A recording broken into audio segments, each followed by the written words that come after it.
Vrijeme adventa trenuci su iščekivanja. Ispravno smo preveli staru latinsku riječ, jer se zaista radi o vremenu došašća, koje ne samo da nam radosno dolazi, nego nam sa sobom i donosi radost. Najljepši dar došašća, radost, koju samo Bog može podariti čovjeku, a to je utjelovljenje i rođenje Gospodina našega Isusa Krista. Dugo se čekalo na Kristovo rođenje. Punih 17 stoljeća Bog je obećao se uprisutniti i poistovjetiti s čovjekom. Veliko je dakle i značajno ovo vrijeme ispred nas, pa ga tako valja i razumjeti. A da bismo ga razumjeli na pravi način, valja nam uronuti u zadana nedjeljna čitanja. Prvo čitanje poznato je viđenje Jeremije proroka o danima koji su daleko ispred njega. Jeremija dobro poznaje povijest svojega naroda, a još bolje stanje u kojem je za njegova života zapeo izabrani narod. Jeremija zna da je Bog trebao biti i ostati jedini i stalni suveren svojega naroda. Jedini pravi kralj. Međutim, narod nije tako htio. Narod nije htio Boga za kralja. Tražio je sebi zemaljskoga kralja, sebi jednaka. Tako je dobio što i tražio. Kraljevi od Davida pa sve do Citkije vladali su tako da su od velikog izraelskog kraljevstva napravili dva mala, beznačajna kraljevstva. Od jednog Božjeg kraljevstva načinili su dva ljudska, a osim toga podijelili su i međusobno posvađali narod. Zato je propalo jedno kraljevstvo, a iza njega i drugo. Kraljevi su poubijani, Jeruzalem je spaljen, hram je opljačkan, a narod odveden u sužanjstvo. Te strašne, posljednje, krvave, razorne dane proživljavao je prorok Jeremija na svojoj vlastitoj koži. Nekada bogato kraljevstvo ostalo je bez svojih stanovnika. Sveti grad postao je velika ruševina, a Božji hram zgarište. U cijelom Izraelu ostala je samo sirotinja, ali i ona je bila desetkovana i u golemom strahu. Tako, odbivši svojeg nebeskog kralja, narod je zauvijek izgubio i zemaljskog, ali ne samo njega, nego i lijepu slobodu. I na kraju svoju obećanu zemlju, a u njoj Jahvino prebivalište i svetište, mjesto gdje je počivala Jahvina slava. Činilo se doista da je sve gotovo i da je Bog zauvijek napustio svoj narod.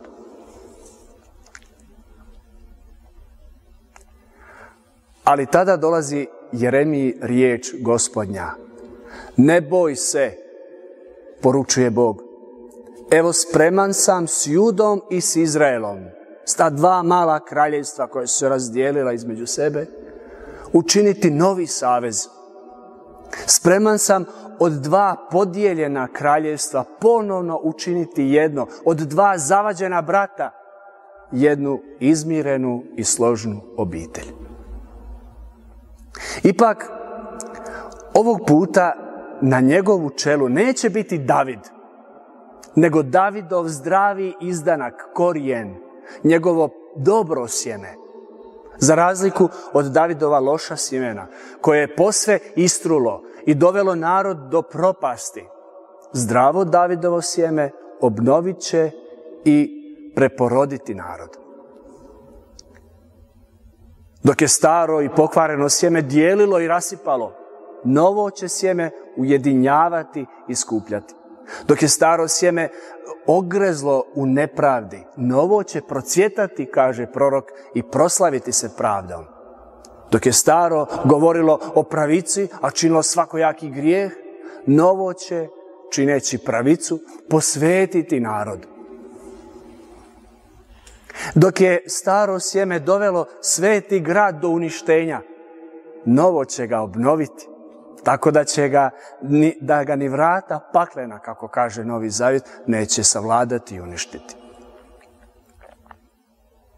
Konačno, dok je staro sjeme gradilo sebi ime, Davidov grad, Salomonov hram, Ezekijin vodovod, Jošuina reforma, novo sjeme izgradit će Božje ime, ne u jednom gradu, nego na cijelom svijetu, na svojoj zemlji. Sva zemlja će se dakle zvati Gospodin, Gospodin, jer će svi biti Božji, a njezin glavni grad bit će sveprisutna Božja pravda, ljubav i mir. Zato buduća Jahvina zemlja neće biti teritorij, nego narod. A grad neće biti rukotvorina, zidina s palačama, bogomoljom, sudištem, nego duhovno središte pravde među svima, mira za sve, ljubavi u svima. Drugim riječima, nema više blistavi kralj, a bijedni siromah, nego svi će biti Božje kraljevstvo na zemlji. Nema više čisti svećenik i nečisti gubavac. Svi će postati sveto čisto svećenstvo. Nema više sin, rob, kći, sluškinja, nego svi postajemo sinovi i kćeri višnjega Oca. Tako dolazimo do Psalma 25. koji harmonizira, uglazbljuje svo to bogatstvo Božje duhovne obnove riječima: pokaži mi, Gospodine, da vidim. Pouči me da znam. Vodi me da ne zalutam. Jer tako je lako zaslijepiti. Tako je lako zabluditi. Tako je lako zalutati. Bez Božjeg vodstva propadaju i najveća kraljevstva. Bez njegove pravednosti oholice se nadimlju. Bez njegove dobrote griješnik se gubi i bez njegove ljubavi čovjek nužno propada.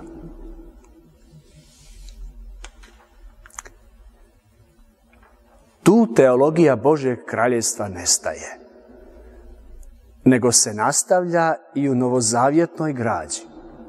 U prvoj poslanici Solunjanima Sveti pisac pokazuje kako novo kraljevstvo, novi grad, novi Jeruzalem, odnosno Božje kraljevstvo, sada ima svoj novi zakon. Ali to više nisu pravila, nego primjeri koje je životom pokazao ni manje ni više nego Isus Krist. Zato treba živjeti i samo tako živjeti da se može ugoditi Bogu. A posljedica takva življenja, ugađanja, jesu obilati duhovni darovi i trajna sigurnost u Božjim rukama. Prisjetimo se, izraelskom narodu se činilo da je opsjedanjem, haranjem, paljenjem, pljačkanjem, uništenjem Jeruzalema uništen i sav Božji narod. A oskvrnućem hrama da je Bog zauvijek napustio svoje prijestolje. Ali nije bilo tako. Narod se pročistio kroz palež Jeruzalema. A kroz hramsko oskvrnuće Bog je ponudio novo ruho, novi balzam, novi sjaj, novu liturgiju. Zato se Isus u Evanđelju po Luki i koristi eshatološkim trenucima kako bi opisao duhovno pročišćenje svijeta. Pročišćenje koje će biti ne lokalno, kao što se to dogodilo u Jeruzalemu, nego opće za sve ljude. Onog časa kada se ponovno pojavi Sin Božji, izgledat će kao da sve propada. Ali sintagma uspravite se i podignite glave obećavaju ne propast, nego otkupljenje, ne kaznu, nego nagradu. U opisu posljednjega pročišćenja Isus ne koristi nepoznate teme, nego se koristi vizijama koje je u svojem božanstvu već vidio. Ono što će najviše prestrašiti ljude jesu poremećena nebeska tijela. Sunce kao prva, najveća, najznačajnija zvijezda izazvat će i najveći strah. Zatim slijedi manji mjesec koji će dodatno probuditi i pojačati već postojeći nemir u čovjeku. Konačno, one daleke i nama malene zvijezde gorjet će poput vatrometa na nebu. Sve te nebeske pojave ili će posve dokrajčiti čovjeka ili će ga u protivnome do kraja posvetiti. Dok se na nebu budu događali spektakularni znaci za vjernike, istodobno će biti i stravični znaci za pozaspale u vjeri. Zato Isus i upozorava da dok na nebu budu znaci, na zemlji će vladati beznađe. Drugim riječima, malo će biti onih koji će u tom općem kaosu prepoznati Kristov kozmički dolazak. Zbog te bojazni od nespremnosti, beznađa, ravnodušnosti, znamenita sekvenca dies ire i žalopoji, što ću jadan tada zborit? Komu ću se zagovorit kad i hrabre strah će morit? Ali ne završava tako Himan, nego baš suprotno. Spase blagi ti nas vodi u dvor svetih nebesnika, u zbor svetih blaženika. Amen. Ulazimo u vrijeme došašća. I ako se prepustimo, ono će nas držati na pravome putu. Voditi da ne zalutamo i poučavati znakovima koji će nas dovesti do prave duhovne obnove i susreta s Kristom. Ali ne u strahu i mrklini, nego u hrabrosti i vedrini. I ne pozaspale od pića ili sa šarenim darovima u krilu, nego budne, raspjevane, radosne u molitvi. Neka vam je blagoslovljeno došašće.